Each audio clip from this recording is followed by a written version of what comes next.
15 अप्रैल रात के 10:28 8 गोलियों से छलनी हो जाता है गैंगस्टर अतीक अहमद। उसके भाई अशरफ की बात करें तो उसे भी 6 गोलियां लगती है।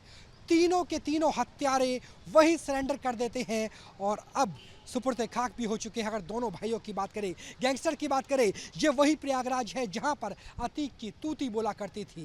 गैंगस्टर का आतंक था, लेकिन आतंक अब खत्म हो गया, खत्म हो गई उसकी मिट्टी भी, क्योंकि वो अब दफन हो चुका है। लेकिन बहुत सारे ऐसे सवाल हैं जो अभी भी दफन नहीं हुए।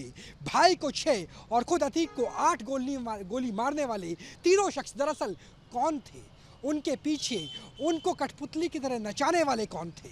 और कैसे वो तीनों युवक जो अलग अलग जिले से आते हैं, उन जिलों के अंदर कैसे उनका ताना बाना जुड़ता है? कैसे वो 48 घंटे तक होटल के एक ही कमरे में रहते हैं? और कैसे इस हत्याकांड को इतनी बारीकी से अंजाम दिया गया कि वो पत्रकार का वेश बनकर सामने आ जाए? और कैसे उन्होंने पुलिस के डर के बिना लगातार गोलियों से दोनों भाइयों को छलनी कर दिया?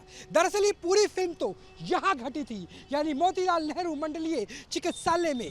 लेकिन इस पूरी फिल्म का डायरेक्टर कौन था? डायरेक्टर जिन्होंने उन तीनों कातिलों को एक साथ अलग अलग जिले से प्रयागराज बुलाया, डायरेक्टर जिसकी वजह से 48 घंटे तक अस्पताल से पहले होटल के कमरे में साजिश बुनी गई, साजिश रची गई। और डायरेक्टर के साथ साथ न्यूज़ नेशन की कोशिश होगी उस प्रोड्यूसर को भी खोजने की जिससे अतीक की मौत से सबसे ज़्यादा फ़ायदा उसी प्रोड्यूसर को हुआ होगा, क्योंकि डायरेक्टर तो एक तरीके से वो रचनाकार है, वो डोरियां हैं जिस डोरियों के आधार पर ही तीनों हत्यारे नाच रहे थे। लेकिन प्रोड्यूसर कोई सफ़ेद पोश भी हो सकता है, वो व्यक्ति भी हो सकता है जो नहीं चाहता था कि अतीक अपनी ज़बान खोले, वो व्यक्ति हो सकता है जो ये नहीं चाहता था कि अतीक के गैंगस्टर्स के कैसे संबंध है पीएफआई से, कैसे पाकिस्तान के रास्ते हथियार यहाँ यानी प्रयागराज इलाहाबाद तक पहुँचते थे, वो पता चले। और वो व्यक्ति भी हो सकता है जिसके लिए अतीक खुद काम करता रहा होगा।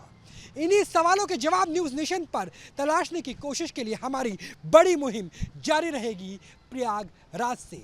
सहयोगी मानवेंद्र के साथ राहुल डबास, कैमरा सहयोगी संदीप लोहिया के साथ प्रयागराज से।